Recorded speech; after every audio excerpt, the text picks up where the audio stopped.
आज हम लोग मेम्ब्रेन एटीपीएज पंप देख रहे हैं। तो इसमें कुछ टर्म्स है, उसको समझने की जरूरत है। मेम्ब्रेन, ठीक है, सेल मेम्ब्रेन। एटीपीएज, अच्छा प्लाज्मा मेम्ब्रेन नहीं बोल रहे, मतलब मेम्ब्रेन मतलब कोई भी मेम्ब्रेन। दूसरा है एटीपीएज। एटीपीएज क्या हो गया?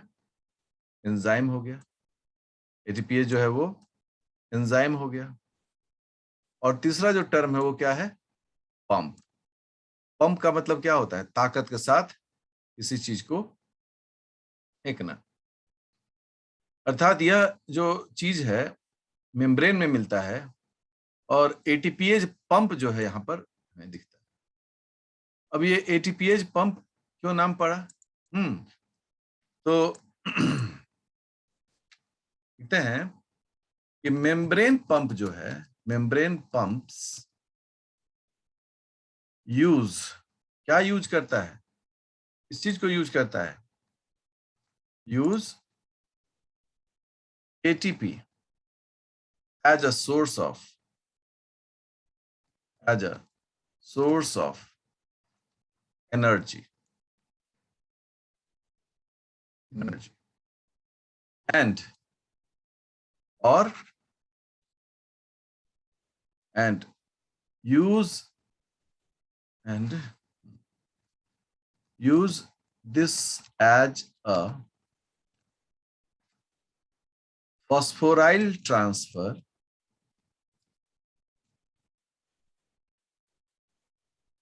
source। याद होगा आप सब लोग को, मैंने अपने पहले दूसरे क्लास में ही कहा था आप सबसे कि विज्ञान के विद्यार्थी को दो तरीके से अपने विषय को समझाना होता है।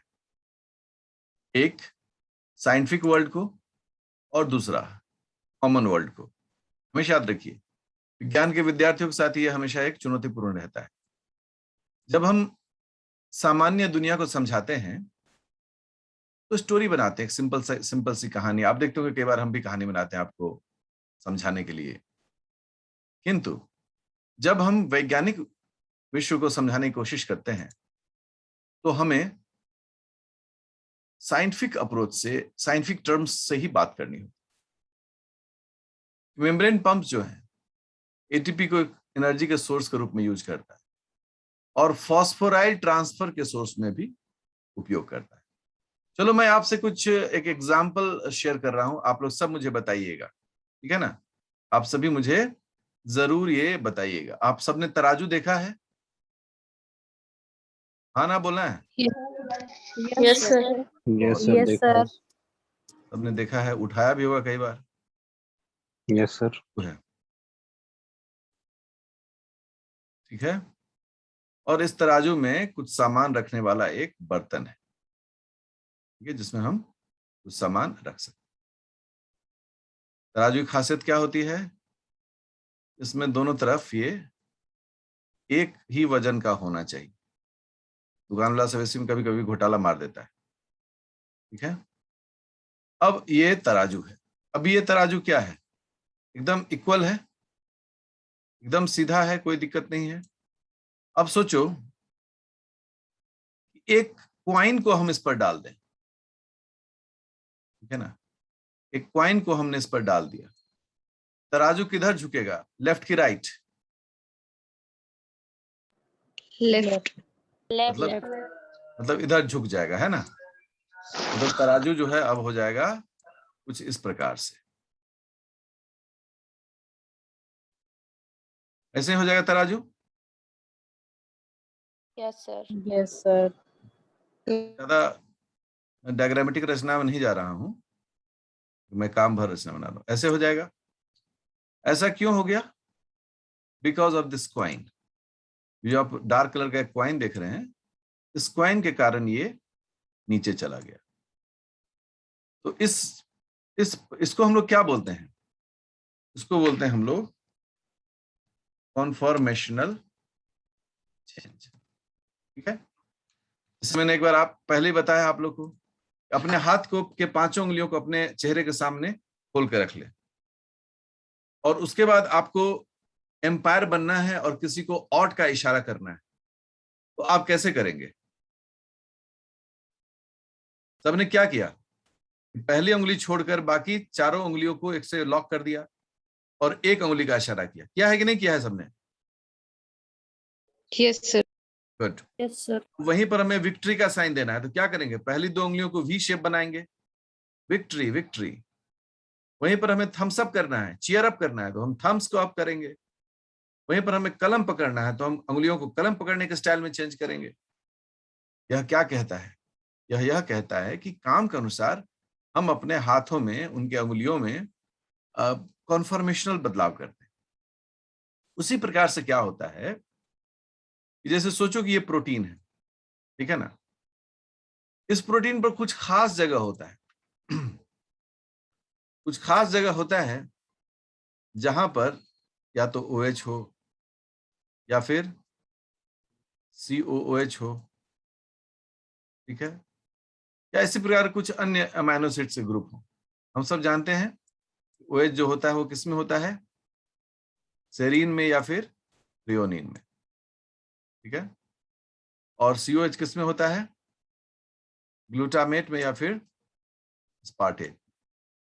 इस प्रकार से ये जो ग्रुप्स होते हैं, इस ग्रुप में अगर सोचो कि एक फॉस्फेट जुड़ जाए, यहां एक फॉस्फेट जुड़ गया, ठीक है, जैसे ही एक फॉस्फेट यहां जुड़ता है, इसके कॉन्फर्मेशन में क्या होता है, तुरंत बदलाव आना शुरू हो जाता है, ठीक है ना, तुरंत ये कॉन्फर्मेशन जो है वो बदल जा रहा है। देखो अभी ऐसे है तो ऐसे हो जाए, ठीक है, तो हम क्या कहेंगे, इसके कॉन्फर्मेशन में सर बदलाव आ गया।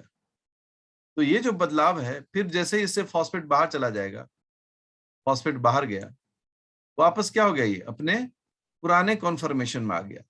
जो इसका ओरिजिनल कॉन्फर्मेशन है उसे हम लोग क्या कहते हैं, नेटिव कॉन्फर्मेशन।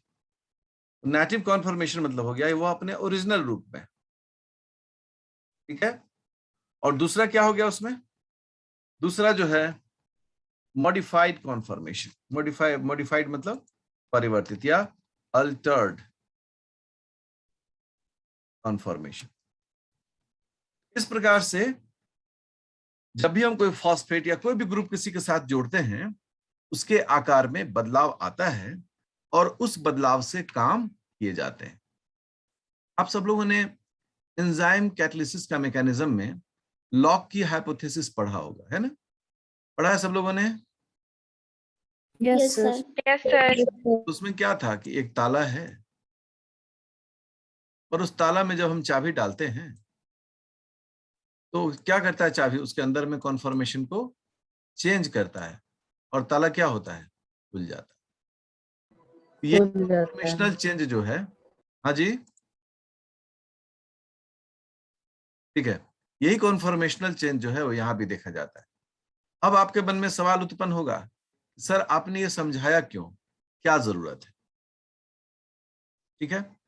तो ऐसा है कि विद्यार्थियों, नौजवान साथियों, कि आपका जो ये सब्जेक्ट है ना, ये सब्जेक्ट सिर्फ पढ़ने के लिए नहीं है, बल्कि यह विषय आपको उसके अंदर तक जाके उसके विषय वस्तु को समझने के लिए, मतलब गहराई तक जाकर आपको विषय वस्तु को समझना है। तो गहराई तक जाने के लिए क्या होगा कि आपको सब्सिडियरीज जो भी मैकेनिज्म्स हैं उसको आपको समझना पड़ेगा, ठीक है। मैं देख रहा हूं कि बहुत सारे लोग हमारे साथ जुड़ चुके हैं, संख्या वही है। आप लोग क्लास में कितने विद्यार्थी हैं जी?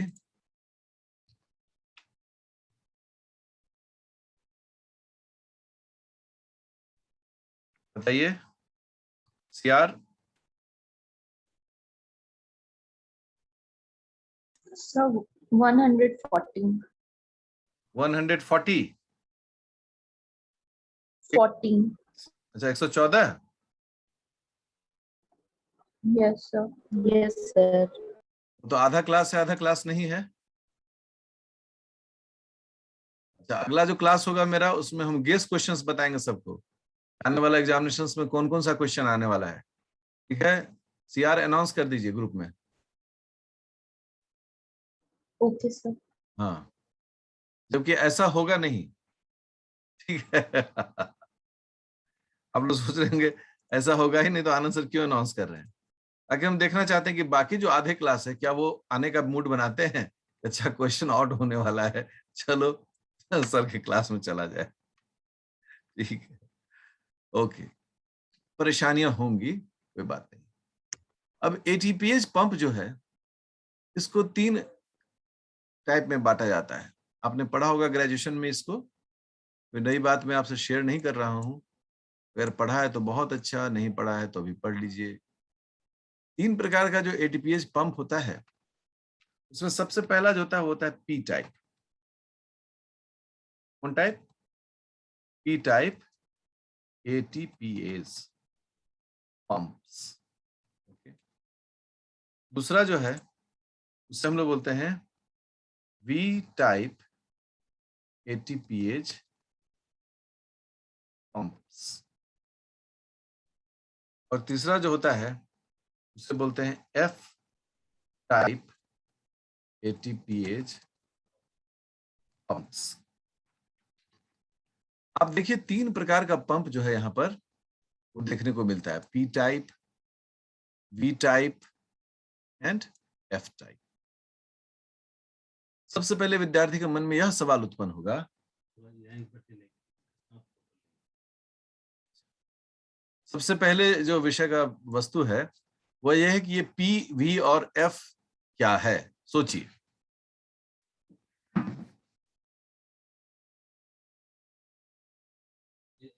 स्थापना दिवस है 22 अगस्त, उसके लिए स्पेशल कुछ बन रहा है, सब कुछ बोलते रहिए, ये सब कॉन्सोलेशन सब आना चाहिए। ठीक है, आप सब लोग देखिए कि ये आखिर 3 प्रकार का क्यों बना है, क्या इसके पीछे कारण है।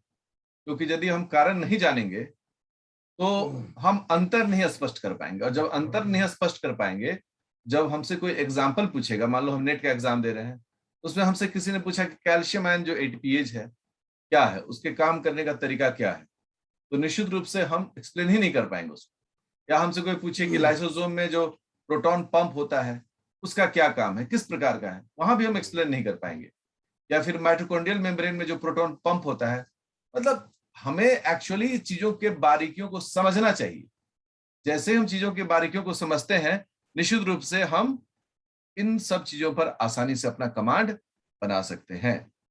तो अब जो है हम पहला कार्य करेंगे कि सबसे पहले पी टाइप एटीपीएच पंप क्या है इस पर चर्चा करने जा रहे हैं। ठीक है, तो तैयार हो जाइए। पी टाइप एटीपीएच पंप के लिए पी टर्म जो है यहाँ पर, पी मतलब पी, पानी पी, जी भर जी, मतलब वैसा नहीं है, ठीक है ना। पी यहां जो है वो आता है ऑटो फॉस्फोराइलेशन। ठीक है, ऑटो फॉस्फोराइलेशन। ऑटो फॉस्फोराइलेशन का मतलब क्या है? स्वतः फॉस्फेट का जुड़ना या हटना।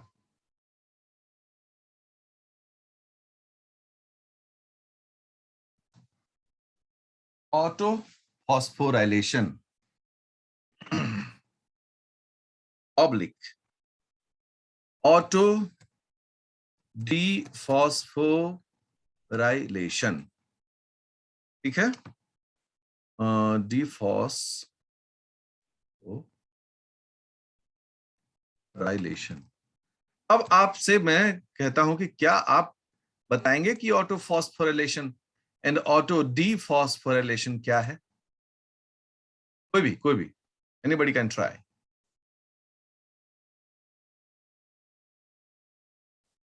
जल्दी जल्दी चलिए। तो फॉस्फोराइलेशन का मतलब होता है फॉस्फेट का जुड़ना, गुड, और ऑटो मीन्स ऑटोमेटिक जुड़ना। तो सही है। अच्छा, ऑटोमेटिक दुनिया में कोई काम होता है क्या उसमें? No sir. बोलो सर, आप हमको खुद ही लिखते हैं ऑटो फॉस्फोराइलेशन। ये बहुत आपने सही कहा है, और सभी विद्यार्थियों के मन में यही उत्तर आया होगा, स्वतः फॉस्फेट का जुड़ना और स्वतः फॉस्फेट का हटना। स्वतः यहां जो है वो अब बहुत एप्रोप्रिएट वर्ड नहीं होता है, इसलिए डियर स्टूडेंट्स अब लोग ऑटो की जगह पर इसको सेल्फ बोलते हैं। ठीक है ना, क्या बोलते हैं इसको? सेल्फ। ठीक है, दोनों टर्म यूज करिएगा, मैं ऐसे उसको काट दे रहा हूं ऐसा नहीं रे, लेकिन मैं बोल रहा हूं कि which is the appropriate word, तो सेल्फ मतलब सेल्फ फॉस्फोरिलेशन, खुद से फॉस्फोराइलेट करना, फॉस्फेट को जोड़ना या खुद से फॉस्फेट को हटाना।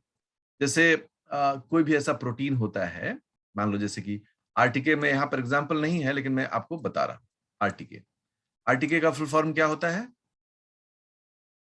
Receptor tyrosine kinase.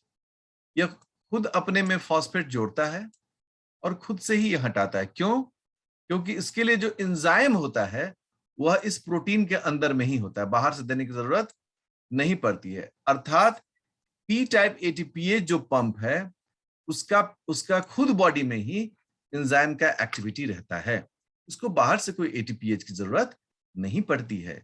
इसलिए इसका नाम क्या पड़ा? P type ATPase, self phosphorylation, self dephosphorylation. अब जो है ये फॉस्फेट को जो है ना, वो आप लोग क्या समझिए, क्वाइन, याद है क्वाइन? क्वाइन का यूज कहाँ किए थे हम लोग? जल्दी बोलो। सर तराजू में। तराजू में किए थे। अर्थात कि प्रोटीन में अगर ये फॉस्फेट जुड़ जाए या प्रोटीन से ये फॉस्फेट हट जाए तो प्रोटीन पर इसके कारण उसके आकार में बदलाव होगा जिससे काम होगा। ठीक है? अर्थात यही वो फॉस्फेट है क्वाइन के रूप में जो इस काम में भाग लेता है। बढ़िया। सामान्यतः हम लोग कहते हैं कि फॉस्फेट जो होता है वो सेरीन के साथ जुड़ता है या फिर थ्रियोनिन के साथ जुड़ता है या फिर टायरोसिन के साथ जुड़ता है। याद रखिएगा, सबसे कॉमन जो फॉस्फेट का जुड़ना जिस अमाइनो एसिड से होता है वो होता है सेरीन थ्रियोनिन। ठीक है? और टायरोसिन के साथ जब भी ये जुड़ता है तो एक सिग्नल मॉलिक्यूल के रूप में काम करता है। जैसे यहां पर ऊपर मैंने लिखा है रिसेप्टर टायरोसिन काइनेज। ओके? लेकिन आपको जान के बहुत ही अद्भुत एहसास होगा कि पी टाइप एटीपीएज में ना तो सेरीन से, ना थ्रियोनिन से, ना ही टायरोसिन से, किसी से फॉस्फेट नहीं जुड़ता है। तो फिर सवाल आएगा मन में, बड़ा सा सवाल, तो फिर फॉस्फेट किससे जुड़ेगा सर? क्या फॉस्फेट किसी अमीनो एसिड से नहीं जुड़ेगा? बिल्कुल जुड़ेगा। और उसका नाम क्या है? उसका नाम है एस्पार्टेट। क्या नाम है उसका? क्या लिखा? कौन सा अमीनो एसिड मैंने लिखा? बोलिए तो जरा जोर से। एस्पार्टेट। पूरा क्लास एस्पार्टेट। बोलेगा, सब लोग बोलेगा। एक बार फिर से बोलो, पी टाइप एटीपीएज में कौन सा? Aspartate. Aspartate. Very good, very good, very good. ये जो है यह पी टाइप एटीपीएज का कैरेक्टरिस्टिक फीचर है जी। पी टाइप एटीपीएज का यह क्या है? कैरेक्टरिस्टिक फीचर है। कोई भी एटीपीएज जिसमें एस्पार्टेट पर फॉस्फेट जुड़े वह पी टाइप है, ऐसे समझोगे। ठीक है? अब पूछता है कि पी टाइप का एग्जाम्पल क्या है। ठीक है? पी टाइप का एग्जाम्पल है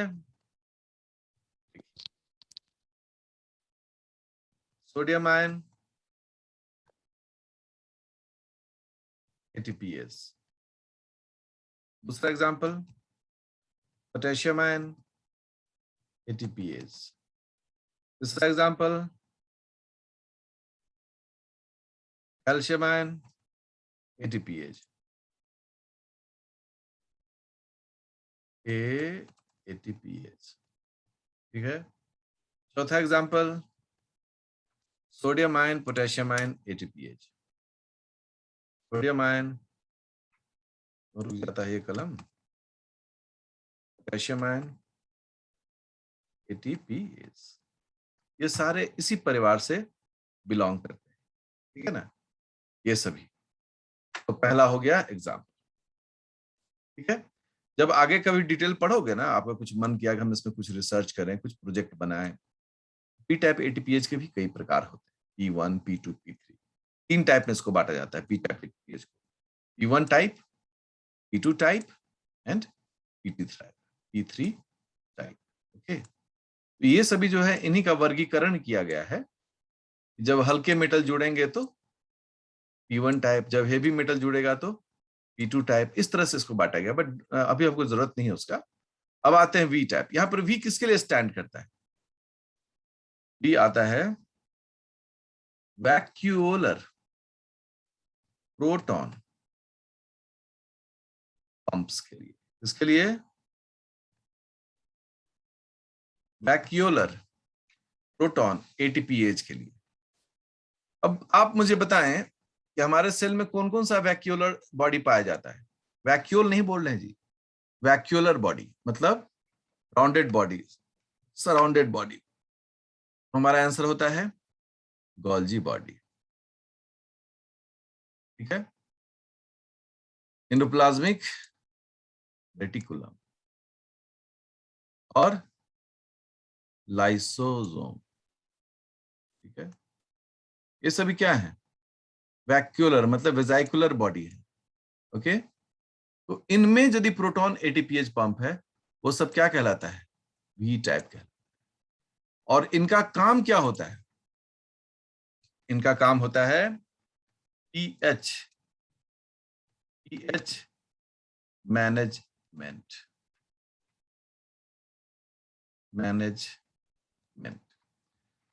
वैक्यूल्स के अंदर में पीएच एसिडिटी बेसिसिटी क्या होगा, इस मैनेजमेंट को क्या करता है? ये वी टाइप एटीपीएच पंप देखता है। ओके, मैं एक एक एग्जांपल बताऊंगा आपको, आधे रास्ते में मैं नहीं छोड़ूंगा।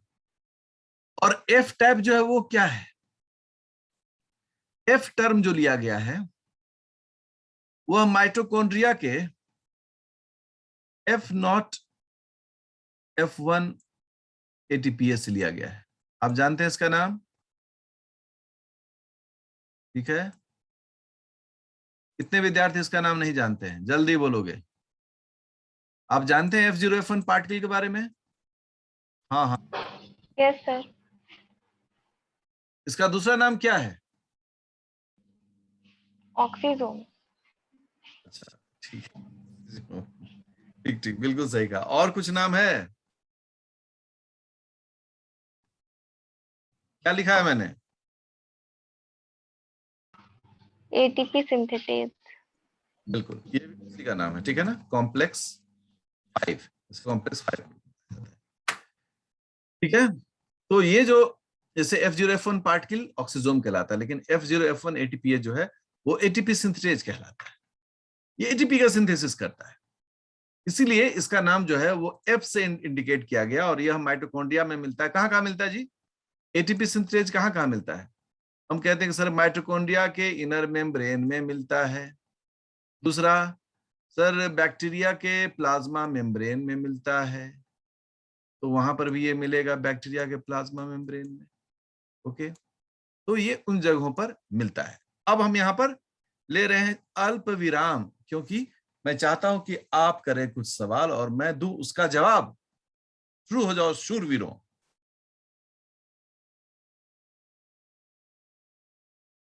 चलिए, प्रश्न हो, प्रश्न हो।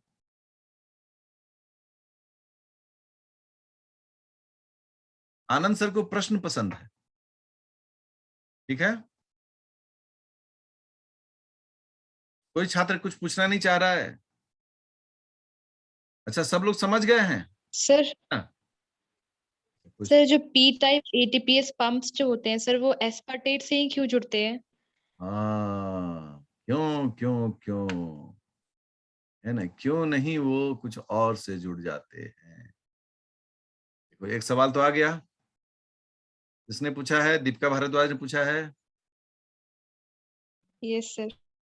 हाँ जी, एस्पार्टेट ही क्यों? टायरोसिन ही क्यों? चलो देखो विद्यार्थियों, सभी के लिए सेरीन है, टायरोसिन है, एस्पार्टेट है, सब है। एक इनऑर्गेनिक फॉस्फेट आया, इसकी कैपेसिटी इससे भी जुड़ने की है, इससे भी जुड़ने की है और इससे भी जुड़ने की।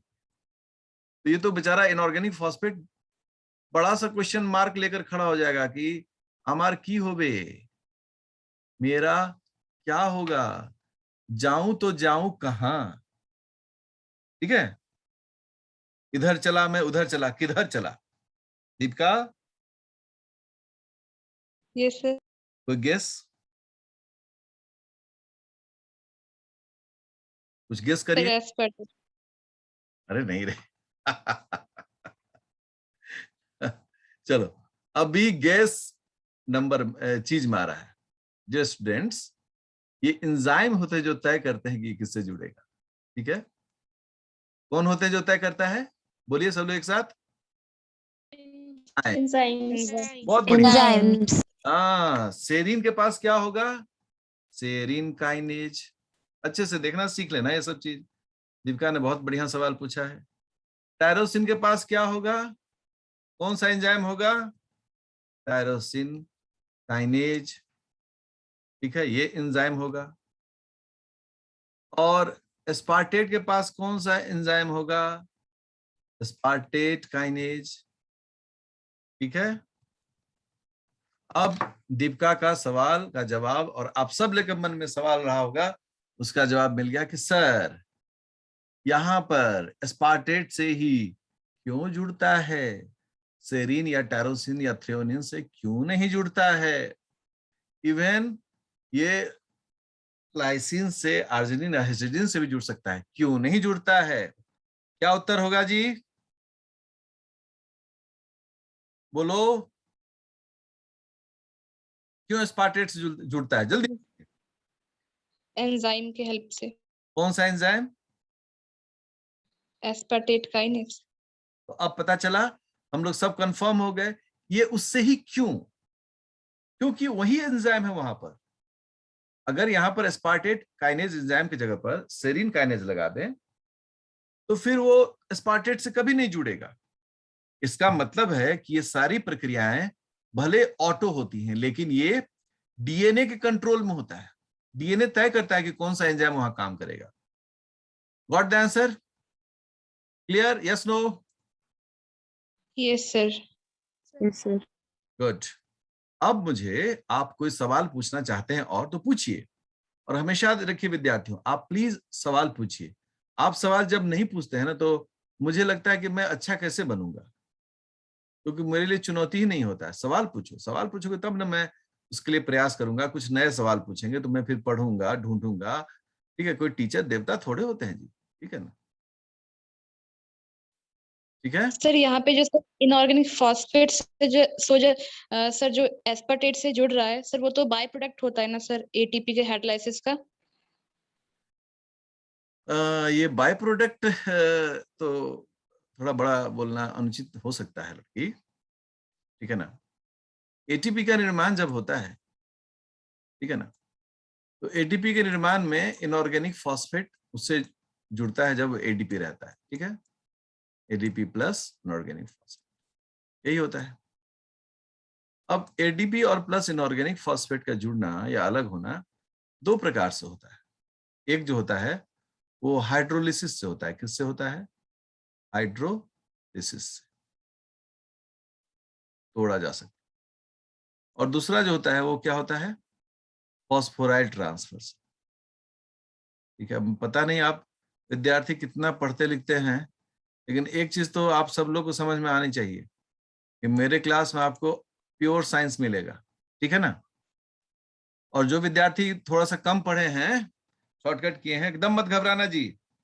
मैंने ऐसे सभी विद्यार्थियों का हाथ पकड़ के उसको आगे बढ़ाया है। जो अच्छे विद्यार्थी हो तो मेरे साथ दौड़ते ही चलते हैं, लेकिन जो मेरा विद्यार्थी कहीं पीछे छूट जाता है, अब सोचता है कि हम तो पढ़े नहीं, रिवीजन किए नहीं है, सर बता रहे हैं, समझ ही नहीं आ रहा ये सब क्या है। ठीक है, तो मैं आपको बताऊं कि आप हाथ बढ़ाइए, मैं आपको हाथ पकड़ के आपको अपने साथ खींचूंगा। ठीक है ना? हाइड्रोलिसिस मतलब होता है कि डाइजेशन, और फॉस्फोराइलेशन जो होता है, फॉस्फोराइल ट्रांसफर, ये होता है ट्रांसफर। यह दोनों प्रक्रिया से इस चीज को बनाया जाता है। हमको थोड़ा सा वक्त दीजिए, तो हम इसको अगले स्टेप्स में जो है आपको समझाने की कोशिश कर देंगे, समझा देंगे, ये आपको और समझ में आ जाएगा। चलो आगे बताओ, और कुछ सवाल?